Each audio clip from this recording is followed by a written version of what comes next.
Assalamualaikum warahmatullahi wabarakatuh. Welcome back to channel DRGC MPD TV.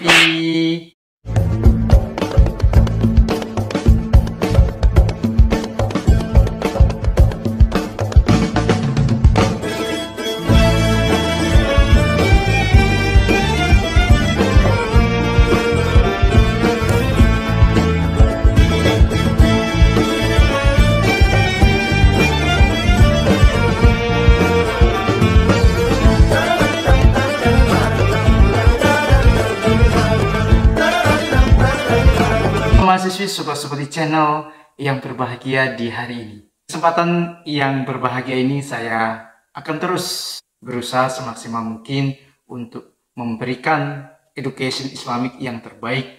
Nah, lihat bagaimana proses presentasi tugas-tugas kuliah mahasiswa-mahasiswi kami yang akan mempresentasikan tugas kuliah berikut ini. Alhamdulillahirabbil alamin. Assalatu wassalamu ala asrafil anbiya'i wal mursalin sayyidina wa maulana Muhammad ajma'in. Rabbi israh li sadri wa yassir li amri wahlul 'uqdatam min lisani yafqahu qawli.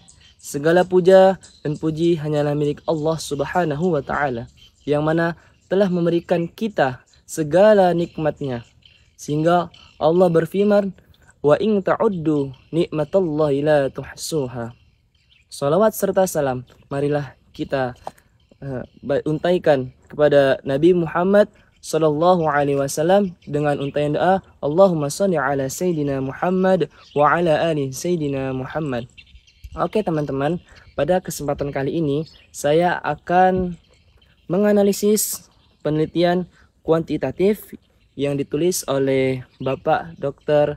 Iwan Agus Supriyono MPD.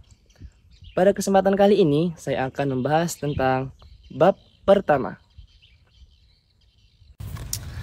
Bab 1, analisis penelitian. Penelitian memiliki banyak definisi. Salah satunya menurut Supranto, ia mendefinisikan penelitian sebagai suatu kegiatan untuk memperoleh data dan informasi yang berguna mengetahui sesuatu, untuk memecahkan masalah, kemudian atau mengembangkan sebuah ilmu pengetahuan.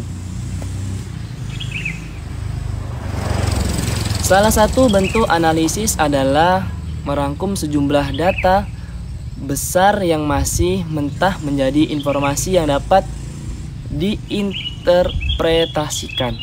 Semua bentuk analisis berusaha menggambarkan pola-pola secara konsisten dalam data sehingga hasilnya dapat dipelajari dan diterjemahkan dengan cara yang singkat, kemudian dan penuh dengan arti.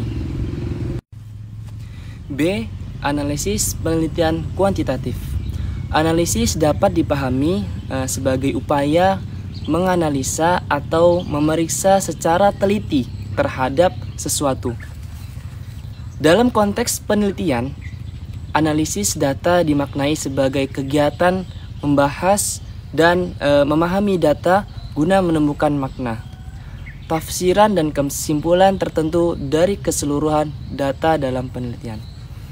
Penelitian kuantitatif merupakan salah satu jenis penelitian yang spesifikasinya adalah sistematis, terencana, dan struktur dengan jelas sejak awal hingga pembuatan desain penelitiannya.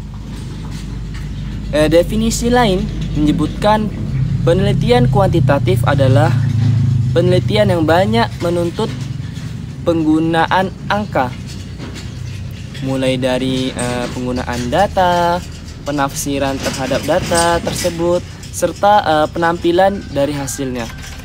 Demikian pula pada tahap kesimpulan, penelitian akan lebih baik bila disertai dengan gambar, kemudian ada tabel, kemudian ada grafik atau tampilan lainnya. Kemudian yang C, ciri-ciri penelitian kuantitatif. Yang pertama, cara samplingnya berlandaskan pada asas random. Yang kedua adalah instrumen sudah dipersiapkan sebelumnya, dan di lapangan tinggal pakai jenis data yang diperoleh dengan instrumen sebagai besar berupa angka atau yang diangkakan. Yang ketiga adalah teknik pengumpulan. Datanya memungkinkan diperoleh dalam jumlah banyak dan dalam waktu yang relatif singkat. Yang keempat, teknik analisis yang dominan. Analisis yang dominan adalah teknik statistik. Yang kelima adalah sifat dasar analisis, penelitian deduktif dan sifat penyimpulan mengarah ke generalisasi. Kelebihan dan kekurangan penelitian kuantitatif. Kita bahas kelebihan. Metode kuantitatif yang pertama dapat digunakan untuk menduga atau meramal. Yang kedua, hasil analisis dapat diperoleh dengan akurat bila digunakan sesuai aturan. Yang ketiga, teman-teman, dapat digunakan untuk mengukur interaksi hubungan antar dua atau lebih variabel. Yang keempat, dapat menyederhanakan realitas permasalahan yang kompleks dan rumit dalam sebuah model.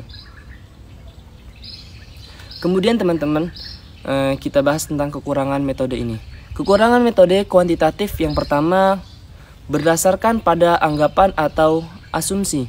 Yang kedua, asumsi ini tidak sesuai dengan realitas yang terjadi atau menyimpang jauh. Maka kemampuan tidak dapat dijamin. Bahkan bisa-bisa teman-teman ini bisa dapat menyesatkan. Yang ketiga adalah data yang berdistribusi normal dan hanya dapat digunakan untuk menganalisis data yang populasi atau sampelnya sama. Yang keempat, tidak dapat dipergunakan untuk menganalisis dengan sampel yang jumlahnya sedikit lebih dari 30. 2. Ragam penelitian kuantitatif. Ragam atau jenis penelitian kuantitatif digolongkan menjadi beberapa macam. Ragam penelitian ini dibuat kalau bisa sih sebanyak mungkin untuk menghindari terjadinya tumpang tindih antara ragam yang satu dengan yang lainnya. Namun meski demikian, teman-teman, kategorisasi ini tidak harus diikuti karena pada prakteknya tidak jarang terjadi penggabungan satu dengan ragam penelitian guna menyesuaikan satu model penelitian dengan masalah yang dihadapi.